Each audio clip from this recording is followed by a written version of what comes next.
हमको मिटा सके ये जमाने में दम नहीं, हमसे जमाना खुद है, हम जमाने से नहीं। बीजेपी और कांग्रेस को क्यों मजलिस से इतनी तकलीफ, इतनी जलन है?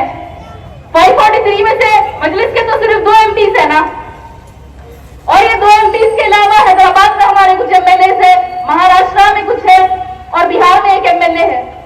फिर भी उनको इतनी तकलीफ, इतनी जलन क्यों? पूरे मुल्क में तो हर जगह सिर्फ बीजेपी और कांग्रेस की मोनोपोली है, और कुछ स्टेट्स में रीजनल पार्टीज है, और वो रीजनल पार्टीज को भी मजलिस से तकलीफ। बीजेपी तो मुसलमानों का नामो निशान मिटाना चाहती है। कांग्रेसी लोग बोलते हैं कि मजलिस का ही इलेक्शन नहीं लड़ना, 2, 3, 4 पे भी नहीं लड़ना, सब उनके लिए छोड़ देना। रीजनल पार्टीज बोलते हैं यहां नहीं आना, इलेक्शन नहीं लड़ना। इतनी तकलीफ, इतनी परेशानी, इतनी जलन, इतनी हसद मजलिस से क्यों? असद साहब से क्यों? क्योंकि कोई नहीं चाहता, ना बीजेपी चाहती, ना कांग्रेस चाहती, ना कोई रीजनल पार्टीज चाहते कि मुसलमानों की अपनी खुद की सियासी क़यादत रहे, मुसलमानों की अपनी खुद की सियासी जमात रहे, मुसलमानों की अपनी खुद की एक आवाज रहे, और मुसलमानों का अपना खुद का एक रहबर रहे। इतने सालों से हर पार्टी ने मुसलमानों को फुटबॉल बनाया है। मुल्क की आजादी के 70-75 साल बाद हैदराबाद से एक जमात निकलकर हिंदुस्तान के कोने कोने में जा रही है, गरीबों, मजलूमों और अक़लियतों की आवाज बन रही है। मजलिस का मकसद यह है कि वो मुल्क के माइनॉरिटीज मुसलमानों में इत्तेहाद लाए, हम एक सियासी ताकत बने, हमको हमारा हुकूक मिले जो ये पार्टीज नहीं चाहते। अगर हम एक हो जाए, मजबूत बन जाए, तो हमें उनकी जरूरत नहीं रहेगी, उनको हमारा वोट नहीं मिलेगा।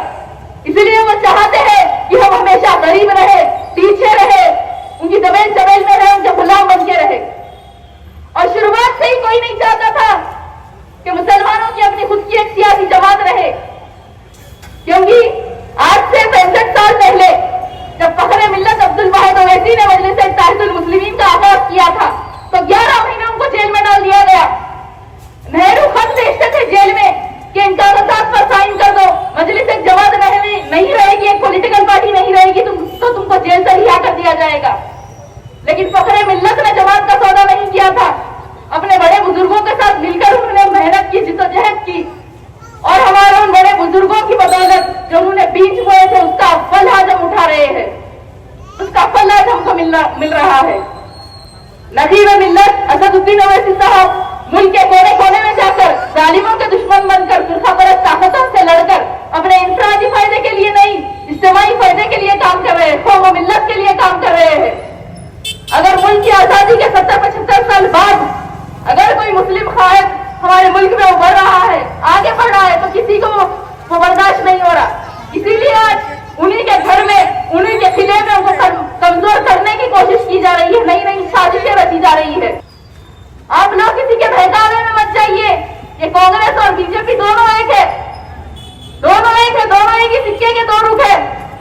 ये कांग्रेस CONGRESS नहीं, CONGRSS है।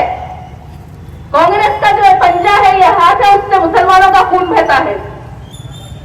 जब यहाँ पे कांग्रेस की हुकूमत थी आंध्र प्रदेश में, तब फसादात होते थे, मुसलमानों को जेल में डाला जाता था, मुसलमानों का कत्लेआम होता था। चिन्ना रेड्डी के दौर में क्या कुछ मुसलमानों पर जुल्म नहीं हुआ?